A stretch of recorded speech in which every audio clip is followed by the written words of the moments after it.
In Sister Act 2, a group of troubled students find hope in music. But when the singing fades, real life takes a much darker turn. A beloved nun dies just 2 years later after an operation. Another teen star has vanished from Hollywood despite worldwide fame, and a singer you might remember has earned millions without ever returning to the spotlight. What really happened? Tune in as we reveal their real names and ages and pay tribute to their legacy.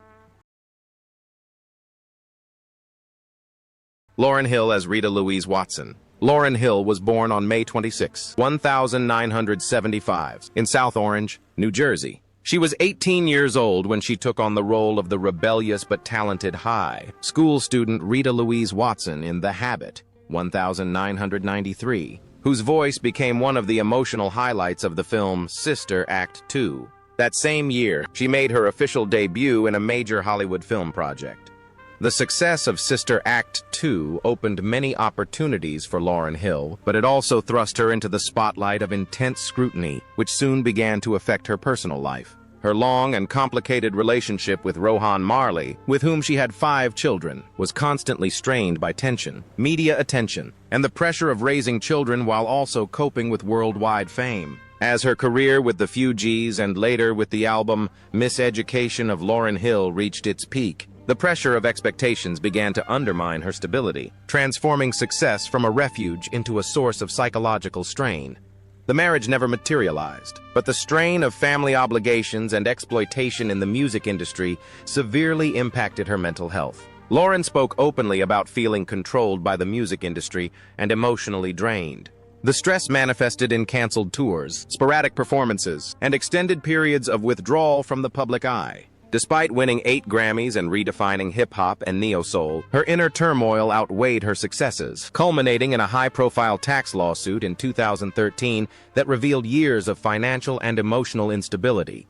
Lauryn Hill is 50 years old today and still lives largely according to her own wishes. She performs only sporadically, occasionally collaborates with other artists, and focuses on creative freedom rather than commercial success. Her estimated net worth of around $10 million now comes primarily from music rights and rare live performances. This reflects a career driven not by ambition, but by survival, her own limitations, and a hard-won inner peace. Robert Pastorelli as Joey Bustamante. Robert Pastorelli was born on June 21, 1954, in New Brunswick, New Jersey. At the age of 39, he played Joey Bustamante, a supporting role that stood in stark contrast to his more famous comedic role in Sister Act 2, Back in the Habit, 1993. That year marked a turning point in his television career. Behind the humor that made him so popular in his role as Eldon in Murphy Brown lay Pastorelli's private life, marked by persistent mental anguish and addiction. His relationships were turbulent, strained by his long-term heroin addiction and repeated bouts of withdrawal and relapse. Although he gained professional recognition through films like Dances with Wolves, the instability in his personal life gradually undermined both his marriage prospects and his ability to achieve long-term success. The darkest chapter came in 1999 when his girlfriend, Chairman Janovich, died of gunshot wounds in their shared home. Although her death was ruled a suicide and he was never legally prosecuted, the investigation and public suspicion took a heavy toll on Pastorelli's mental health. This trauma exacerbated his addiction, further alienated him from Hollywood, and plunged him into feelings of guilt, grief, and self-destructive tendencies. Sadly, Robert Pastorelli died of a heroin overdose at his home in the Hollywood Hills on March 8, 2004, at the age of 49. His fortune was estimated at only a few $1 million at the time of his death, depleted by years of addiction and missed opportunities. He is buried in a mausoleum at St. Catherine's Cemetery in Seagirt, New Jersey, leaving behind a legacy of talent overshadowed by tragedy and a life that never truly freed him from his own trauma. Michael Jeter as Father Ignatius. Michael Jeter was born on August 26, 1952, in Lawrenceburg, Tennessee. At the age of 41, in 1993, he played Father Ignatius in the film Sister Act 2, Back in the Habit, a shy, reserved priest with a somewhat anxious sense of humor that contrasted sharply with the enthusiasm of the choir. By this time, he was already admired on Broadway and television, although his private life remained painfully public. Jeter never married, but his long-term relationship with Sean Blue became a crucial emotional anchor during his formative years. Their relationship developed quietly in an industry and an era that offered little protection to same-sex couples. While audiences laughed with him in Evening Shade and critics praised his sensitive performance in The Fisher King, Jeter still carried the constant fear of not being able to live a life he couldn't fully live openly. Illness only exacerbated this frailty. Jeter publicly revealed his HIV-positive status in the 190s, a time when the diagnosis was still heavily stigmatized and feared. This forced him to project strength while silently facing death. Even while working on his most moving film, The Green Mile, his health quietly deteriorated. Neurological complications and seizures became increasingly severe. Sadly, Michael Jeter passed away on March 30, 2003, at the age of 50, following an epileptic seizure at his home in the Hollywood Hills. His estimated net worth of approximately $2 million reflected a career built on dedication rather than ostentation. He was cremated, and his ashes were given to Sean Blue. Thus ended a life marked by uncertain love, threatened talent, and courage. Barnard Hughes as Father Maurice. Barnard Hughes was born on July 16, 1915, in Bedford Hills, New York. At the age of 78, he played Father Maurice, a gentle, elderly priest who embodied quiet authority and tradition in the film Sister Act 2. Yet his return to the role of a priest in 1993 marked the final chapter of his career. From then on, the story revolves around his life after his retirement. Hughes's marriage stood in stark contrast to the chaos of Hollywood. He married actress Helen Stenborg in 1950, and they lived together for over 5 decades, a rare longevity in such a volatile industry. Their relationship was rooted not in passion, but in perseverance, shared habits, and a quiet understanding born from navigating their careers, wartime memories, and the long-term demands of stage life together. But time is relentless. As he aged, Hughes's strength waned and his body weakened, forcing him to retire from the stage that had so captivated him with over 400 roles, including his Tony Award-winning performance in The Day.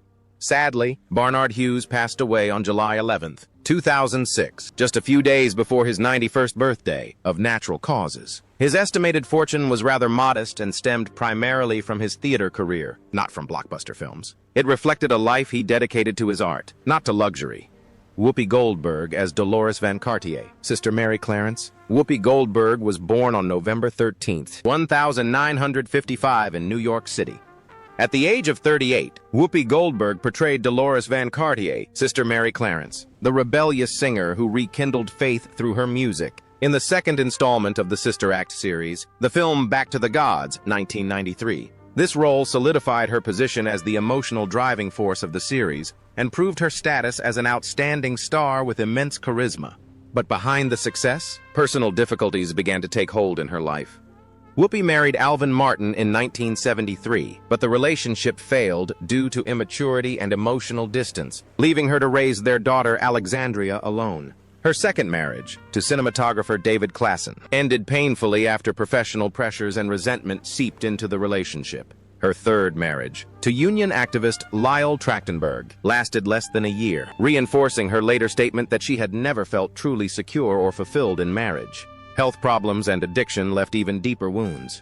In the late 1970s and early 1980s, Whoopi Goldberg battled a severe drug addiction. She went through a period she later described as normal, yet active, which nearly destroyed her life before her big break. In her later years, she suffered from chronic sciatica, respiratory problems, and the long-term effects of smoking into adulthood. She endured daily pain while hosting the talk show The View and maintaining her public life under constant scrutiny. Today, at 70, Whoopi Goldberg carefully selects her work to protect her health and personal boundaries. With an estimated net worth of around $20 million, her current lifestyle reflects a struggle for survival rather than extravagance. James Coburn as Mr. Crisp. James Coburn was born on August 31, 1928, in Laurel, Nebraska. At the age of 65, in 1993, he played the role of Mr. Crisp in the film Sister Act 2 Back in the Habit, a rigid, authoritarian figure who embodies opposition to the system. Despite his brief appearance, this role marked his quiet return to public life after many years of absence. It demonstrated that Coburn's career was not yet over, despite his deteriorating health. Coburn's marriages reflected both fidelity and loss. His first marriage to Beverly Kelly lasted 20 years before they divorced in 1979 due to frequent separations and his deteriorating health. He subsequently found stability in his marriage to actress Paula Murad, whom he married in 1993. Their marriage was characterized by deep affection, particularly her unwavering support during times of pain and limited mobility. His illness tormented him relentlessly. Severe rheumatoid arthritis weakened Coburn in the 1980s, leading to deformities in his hands, joint deformities, and causing him constant pain, making even standing an ordeal. The disease nearly forced him out of Hollywood until an experimental treatment alleviated the pain and allowed him, albeit still plagued, a remarkable comeback.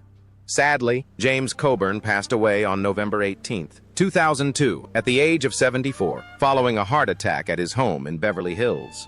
His estimated net worth of approximately $10 million reflects a career he revived despite seemingly insurmountable difficulties. He is buried in Westwood Village Memorial Park Cemetery and will be remembered not only as a charming Hollywood gentleman but also as someone who suffered silently for years and ultimately demonstrated strength one last time. Mary Wickes as Sister Mary Lazarus. Mary Wickes was born on June 13, 1910, in University City, Missouri. At the age of 83, she portrayed Sister Mary Lazarus in Sister Act 2, a sharp-witted, strict nun with the humor and wit typical of convent culture. In 1993, she reprised the role of the nun, reaffirming her masterful acting skills in portraying authoritarian, comic characters. This role is considered one of the highlights of her 6-decade-long career. Afterward, the focus of her work gradually shifted toward more introspective themes. Mary Wick remained unmarried and chose an independent life, but the emotional price was silence. Although she brought warmth and wit to classics like White Christmas and The Trouble with Angels, her life off-screen was characterized more by loneliness than friendship. Age and illness took their toll. In the last years of her life, Miss Wickes suffered from a series of health problems affecting her kidneys, lungs, and mobility. Each complication further restricted her activities. A fall in which she broke her hip necessitated surgery that her body could no longer withstand. Finally, Mary Wickes died on October 22, 1995, at the age of 85, from complications following hip surgery in Los Angeles. Her estimated net worth of around $2 million consists largely of inheritances rather than luxury spending, including a substantial education inheritance named after her parents. Brad Sullivan as Father Thomas. Brad Sullivan was born on November 18, 1931 in Chicago, Illinois. At the age of 62, Brad Sullivan played Father Thomas in the film Sister Act 2, Back in the Habit, 1993, a grumpy, strict priest whose quiet authority helped to balance the chaos around him. Although it was a supporting role, it reflected the serious masculinity that had characterized him since The Sting and Slapshot. From then on, he increasingly withdrew from acting. While audiences remember him as the brutal hitman in The Sting, 1973, and the vulgar henchman in Slapshot, 1977, his private life was quite different, quiet, withdrawn, and emotionally closed off. Living alone on Manhattan's Upper West Side, he filled the emotional void with work, repeatedly returning to demanding stage roles, such as Pablo Hummel in Basic Training and later in The Docks, as if discipline could replace friendship. In his final years, illness gradually claimed his livelihood. Liver cancer severely weakened the physical strength that had made him so captivating on screen in films like The Prince of Tides and All the President's Men. As the treatment took its toll, film offers dried up, and the actor, known for his extraordinary resilience, was confined to his house, forced to watch as the world around him shrank. Tragically, Brad Sullivan died of liver cancer on December 31, 2008, at the age of 77. His estimated fortune remains modest, reflecting a life devoted to his craft rather than fame. He died peacefully and will be remembered not for scandals or boasting, but for the depth and authenticity he brought to every role, even in his final moments fighting alone. 10. Jennifer Love Hewitt as Margaret. Jennifer Love Hewitt was born on February 21, 1979, in Waco, Texas. At the age of 14, she played Margaret, a gentle choir singer who embodied the hope of youth in the film Sister Act 2, Back in the Habit, 1993. Despite her brief appearance, this role paved the way for a series of successful films that would significantly shape her career.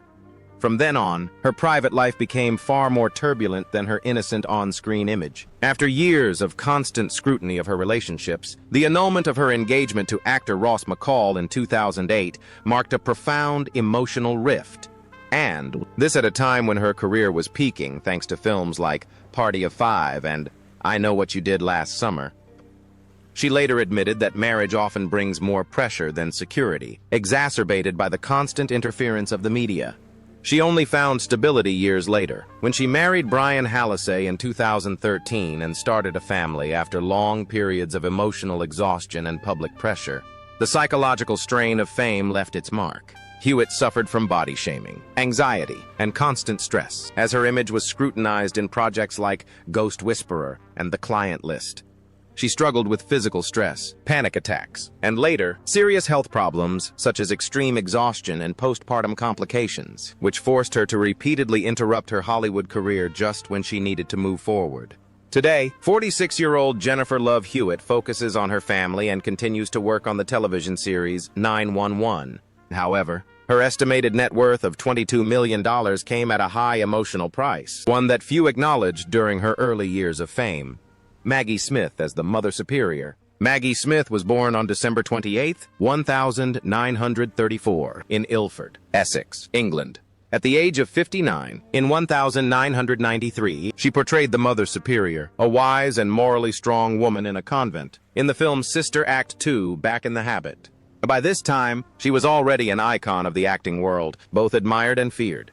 Her private life was marked by persistent psychological stress. Smith married actor Robert Stevens. The turbulent marriage ended in divorce, leaving her to raise her two sons alone while relentlessly pursuing her career. She later found stability with playwright Beverly Cross, but this marriage, too, ended in quiet grief when he died in 1998, a loss that haunted her well into old age, as she continued to appear in films such as The Prime of Miss Jean Brodie and California Suite. These roles often demanded a strength that she had to feign rather than truly feel. Illness has repeatedly tested her strength. In 1988, Smith was diagnosed with breast cancer. She underwent chemotherapy while continuing to work, refusing to give up, even though the treatment completely exhausted her, both physically and mentally. Years later, further health problems worsened the situation, but she persevered and delivered outstanding performances in Downton Abbey and the Harry Potter series. Sadly, Maggie Smith passed away peacefully in a London hospital on September 27, 2024, at the age of 89. With an estimated net worth of $40 million, she left behind a legacy built on perseverance rather than complacency.